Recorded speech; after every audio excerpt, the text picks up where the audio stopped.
Hi, everyone. Meet MasterG. MasterG has the most coveted job in any garment factory. He's the highest paid person, he has the most responsibility, and he's highly respected. And that's because he does this one particular thing that only he can do, and that is called pattern making. I'm sure a lot of you are wondering what pattern making is, so I'm just going to jump right into that. So what you see on screen is a paper pattern. It's highly mathematical to make. It ensures that your garment is well-fitted, well-finished, but it all starts with this pattern that MasterG will make. What's interesting about pattern making is, of course, the fact that it's so complicated to make, but the fact that only a male individual in India will make this. And the way that this skill is passed down from one generation to the next, from father to son to younger brother. And ironically, each of those, that oral tradition, that Guru Shishya Parampara, every time it changes hands, it excludes the women. And it excludes the daughters and the sisters of the Khandani Darzi families, where the sons learn this skill. A few years ago, when I was at my first internship in fashion at Diane von Furstenberg in the garment district in New York, that was my first exposure to a female MasterG. Her name was Soraya, and she was working on an iconic wrap dress for Michelle Obama. And my job was literally to pick up the pieces of paper that were left around and throw it in the trash.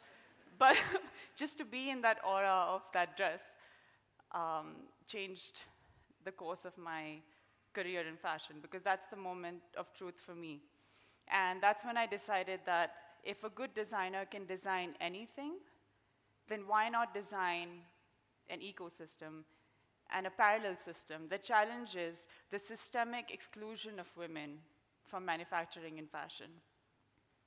And that's the genesis of MasterG, the organization and ecosystem that was founded in 2015. So MasterG consists of three parts, the ecosystem. The first part that we started out with was the training system. So we set up 4 training centers in Delhi, UP, and Haryana. And we decided that we will bring traditionally trained MasterGs into the classroom, and we will teach women this particular skill. We will create a safe space, and we'll have an amazing curriculum, and we did exactly that. And then 1 year down the line, we realized that the industry actually doesn't trust women as pattern makers, so nobody wanted to hire them. And that was a blow. That was a big blow, and we realized that they weren't going to hire them. And so we went on to setting up the second part of the ecosystem, which is the contract manufacturing, which is our own factory. So a couple of years in, we set up our own factory, which is an all-women factory, the first of its kind in India, where all MasterGs are female. And that's where the women really started to come into jobs that they had never had before. So far, we've set up 4 training centers and enrolled over 1,500 women. The next step, after we started manufacturing for a bunch of other brands, we manufactured for over 50 brands, we realized that if we didn't have a brand of our own, we would not have legitimacy as trainers and as educators. And that's when last year we decided to launch a women's wear brand called HEIMAT, which in German means belonging and homecoming, or sanctuary, which is what we were always trying to create for these women.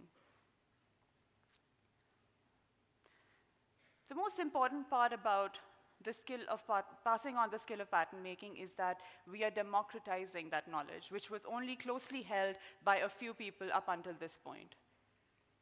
And when you do that, when you democratize knowledge and education, amazing things start to happen. Women start to have an identity they never had before.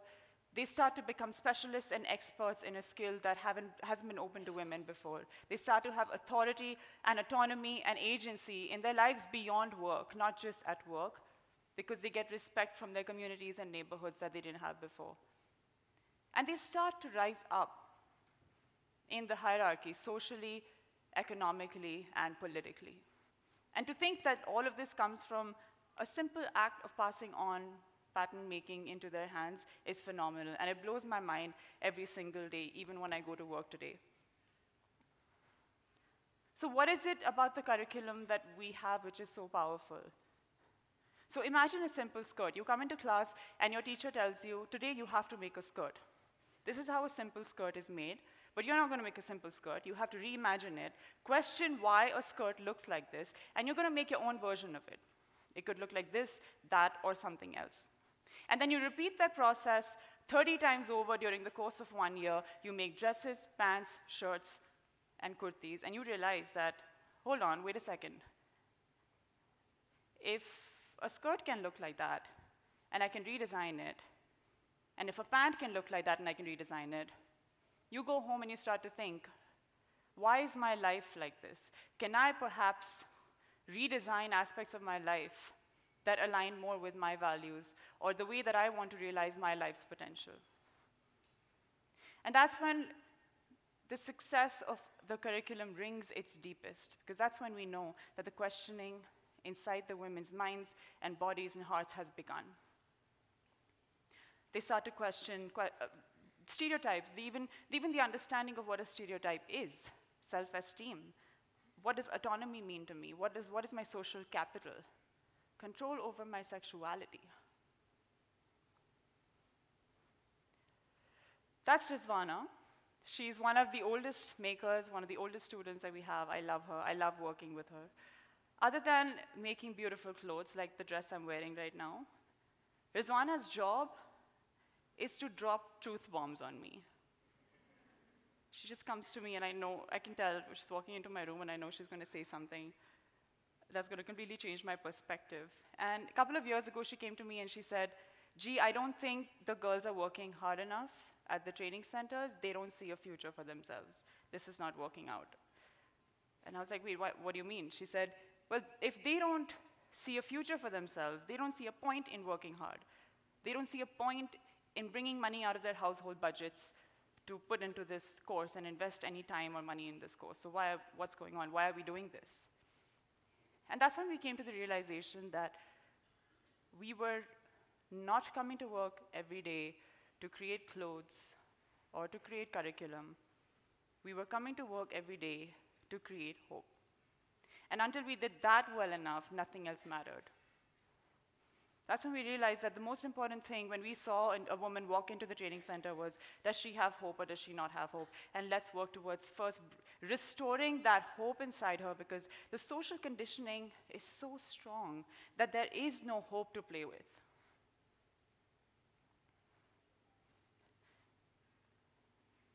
And that's when we realized that pattern making was much more than just a craft or a skill. Women were starting to break patterns in their lives they'd never broken before. And when women start to do that, they need sanctuary. And that's a sanctuary that MasterG's all-women factory, HEIMAT the brand, the training centers, that's the sanctuary they need, and that's the sanctuary that is our responsibility to provide, because when you start questioning your entire life's conditioning, it can get quite disturbing. Last year, when MasterG became a window opportunity for the girls to come into the training centers and became an international fashion brand, the door of opportunity became larger, and the window for women to make clothing and interact with customers from all over the world became massive. And naturally, HEIMAT being the brand that it is and what it stands for, had to be inspired by the homes and the architecture where the girls come from. The image you're looking at could be from any metropolitan city in India. This particular one is from Bombay. The inequality is stark. You can see the bottom half of the image shows you low-income neighborhoods covered in blue tirpal, protecting the homes from rain and dust. And the top half shows you wealthy, gated communities. You see how connected they are physically? It's an uneven texture of social fabric. They're connected physically, but societal structures keep them disconnected. And the inspiration of HEIMAT was then translated into designs vectors that we then brought into shirts and tops and dresses. And you see it showing up again and again in all our clothing.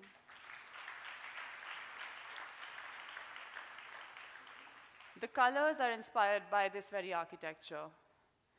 The Tirpal blue from the homes, as you saw a couple of seconds ago. Asbestos gray comes from the asbestos sheets protecting the homes.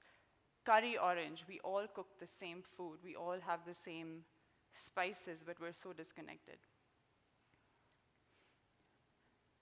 We've reached so far up until now. We've trained 1,500 women. We have a few training centers, but I don't think we're reaching women in far corners of the country. When I was really young, I remember thinking to myself that, of course, I wanted to be a fashion designer since I was 10 years old. I was making clothes for dolls. But the second thing I always dreamt of was, I need to create something that's like sunlight. It needs to reach far corners of the world, and it has to be unstoppable. And I don't think that that dream can be achieved without technology. So the next step for MasterG looks like a digital learning management system where all the things that we teach in a physical training center right now will then be taught through video and audio content in regional languages. And the women who will feature in this content will be from our training centers, so that they can be role models. Because if you haven't seen women in the role of a MasterG before, you don't know what that looks like, and you don't know to imagine that for yourself. Because the first time I saw this with Soraya was the first time it hit me. And with all my exposure and education, I couldn't spot this issue. So if we can't spot this issue, we need to help people see this problem. And the only way they can see it is if they see role models. For those of you in the audience who are not familiar with the concept of a Silai Center, I'd like to talk about that for a few seconds. A Silai Center is a physical space which you'd find in many villages and low-income neighborhoods where women from that area come together to sew, or to mend their clothes, and to make clothes for their families. It's accepted that in Silai Centers, we're not learning pattern making. It's not a high-level skill that we go there to learn. But it does a fantastic job of being a social space, because streets and parks and public transport in India is not a safe social space for women, so where do they go? If you can't afford to buy a movie ticket or pay for food in a restaurant, where do you go hang out? You go to a Silai Center. So if G School can do that and create digital safe spaces for women to get together on a common mission of learning how to make beautiful clothes, talk about things that are bothering them, talk about barriers that they're breaking, imagine, until we have physical safe spaces. My dream is that G School will do that for women in different corners of the country until they can really step out and come into their own.